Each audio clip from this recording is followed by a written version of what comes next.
जापानमा पढ्ने सपना देख्नुभएको छ? छ भने तपाईँ एकदम सही ठाउँमा हुनुहुन्छ। आज हामी जापान जान चाहने नेपाली विद्यार्थीहरूका लागि एउटा स्पष्ट मार्गचित्र कोर्दैछौँ। आवेदनको पहिलो पाइलादेखि जापानमा पाइला टेक्ने दिनसम्मको हरेक चरणबारे कुरा गर्नेछौँ। आउनुहोस् एउटा गजबको तथ्यबाट सुरु गरौँ।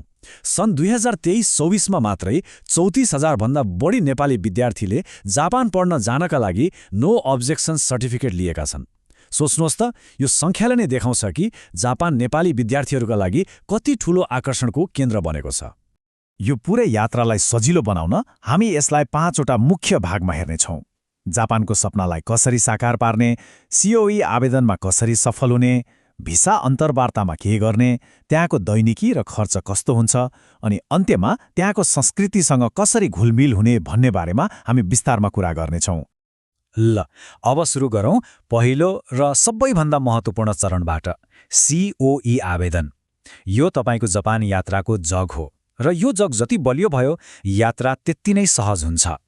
भिसाको लागि आवेदन दिनुभन्दा पहिले एउटा अति आवश्यक कागजात चाहिन्छ, जसलाई सर्टिफिकेट अफ एलिजिबिलिटी अर्थात् सिओई भनिन्छ।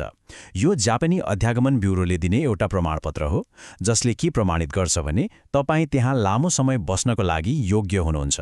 यो बिना त प्रक्रिया अगाडि नै बढ्दैन। अब प्रक्रियाको कुरा गरौँ। यो एकदमै सिस्टमेटिक छ। सबैभन्दा पहिला तपाईँले भर्ना हुन लागेको स्कुलबाट आवेदनका लागि निर्देशन पाउनुहुन्छ। त्यसपछि सबै आवश्यक कागजातहरू इमेल मार्फत पठाउनुहुन्छ। अब तपाईँको स्कुलले तपाईँको तर्फबाट अध्यागमनमा सिओईका लागि आवेदन दिन्छ। सिओई आउन सामान्यतया 2 देखि 3 महिना लाग्छ। त्यो हात परेपछि मात्र काठमाडौँ स्थित जापानी दूतावासमा भिजाका लागि आवेदन दिने हो र त्यसपछि जापानको उडान। तर यहाँ एउटा ठूलो प्रश्न छ। नेपाली आवेदकहरूको सिओई आवेदन सबैभन्दा धेरै कुन कारणले अस्वीकृत हुन्छ होला? हो, यसको जवाफ हो तपाईँको आर्थिक कागजात। जापानको अध्यागमन ब्युरोले तपाईँको खर्च कसले र कसरी बेहोर्छ भन्ने कुरालाई निकै कडाइका साथ हेर्छ। उनीहरू ढुक्क हुन चाहन्छन् कि तपाईँले आफ्नो पढाइ र बसाइको खर्च सजिलै धान्न सक्नुहुन्छ। अब कति पैसा देखाउने त? यदि परिवार वा आफन्तले सहयोग गर्दै हुनुहुन्छ भने ब्याङ्क ब्यालेन्स कम्तीमा 15 लाख येन मतलब लगभग 14 लाख नेपाली रुपियाँ देखाउनुपर्छ। र याद राख्नुहोस्, अध्यागमनले प्रायोजकको आम्दानी र तपाईँसँगको नातालाई राम्रैसँग जाँच्छ। तर यदि तपाईँ आफै खर्च बेहोर्दै हुनुहुन्छ भने काम गरेको अनुभव र बचत अनिवार्य छ र ब्याङ्क ब्यालेन्स लगभग 99 लाख येन अर्थात् 90 लाख नेपाली रुपियाँ जति हुनुपर्छ। तर नआत्तिनुहोस् है, सिओई रिजेक्ट हुनु भनेको तपाईँको जापानको सपना सकिनु होइन। धेरैजसो अवस्थामा ससाना गल्तीहरूले गर्दा यस्तो हुन्छ, जुन सजिलै सच्याउन सकिन्छ। त्यसैले यसलाई एउटा पाठको रूपमा लिनुहोस्, हाडको रूपमा होइन। ल, अब दोस्रो खण्डमा जाउँ, भिजा अन्तर्वार्ता। सिओई पछि यो अन्तिम प्रशासनिक बाधा हो। अब कुरा गरौँ काठमाडौँको दूतावासमा कसरी आत्मविश्वासका साथ जवाफ दिने भन्ने बारेमा। अन्तर्वार्तामा सोधिने एउटा एकदमै सामान्य तर महत्त्वपूर्ण प्रश्न हो, तपाईँले पढाइका लागि जापान नै किन रोज्नुभयो? यहाँ उनीहरूले तपाईँ जापान जान कत्तिको गम्भीर हुनुहुन्छ भनेर बुझ्न खोजिरहेका हुन्छन्। यसको जवाफ दिन जापानको विश्वस्तरीय शिक्षा, अत्याधुनिक प्रविधि र अनुसन्धानका अवसरहरूलाई जोड्नुहोस्। साथै त्यहाँको सुरक्षित र अनुशासित वातावरणले तपाईँको व्यक्तिगत र पेसागत जीवनमा कसरी मद्दत गर्छ भन्ने कुरालाई पनि स्पष्ट पार्नुहोस्। आफ्नो जवाफलाई अलि व्यक्तिगत बनाउनुभयो भने अझ राम्रो।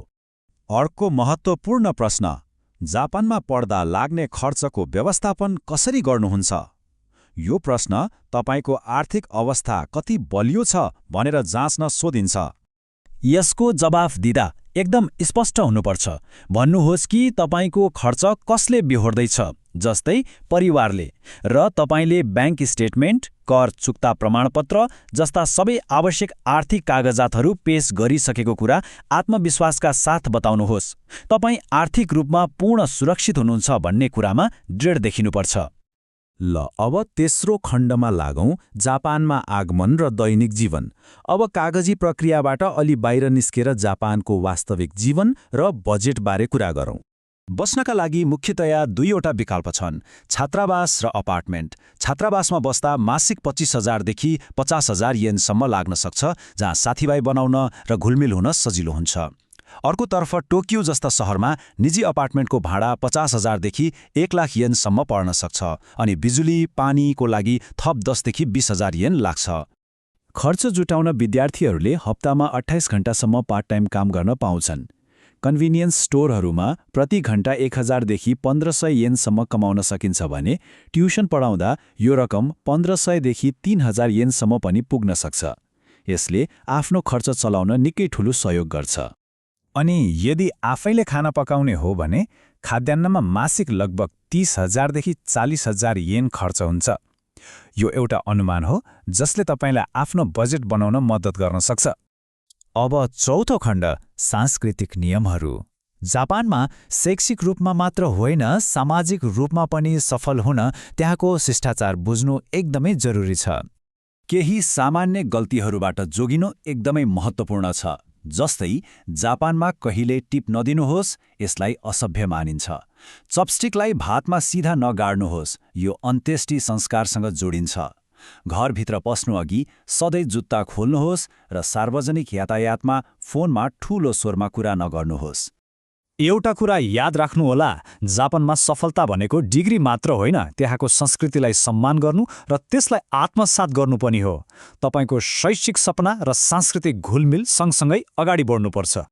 ल, अब अन्त्यमा आजका मुख्य कुराहरूलाई फेरि एकपटक सम्झौँ। पहिलो, तपाईको COE को सफलता सही आर्थिक प्रमाणमा निर्भर गर्छ। दोस्रो, भिजा अन्तर्वार्तामा आत्मविश्वास र इमान्दारी तपाईका सबैभन्दा ठूला सम्पत्ति हुन्। र तेस्रो, दैनिक खर्च र सांस्कृतिक मान्यताहरू बुझ्नुले तपाईको जापान बसाइलाई निकै सहज बनाउँछ। मार्गचित्र त तयार भयो। अब यो यात्राको पहिलो पाइला के हुनेछ त? थप जानकारीका लागि नेपालस्थित जापानी दूतावासको वेबसाइट हेर्न नबिर्सनुहोस् र विश्वासिला शैक्षिक परामर्शदाताहरूसँग पनि सल्लाह लिनुहोस्। सही मार्गदर्शनले यो यात्रालाई धेरै नै सजिलो बनाउन सक्छ।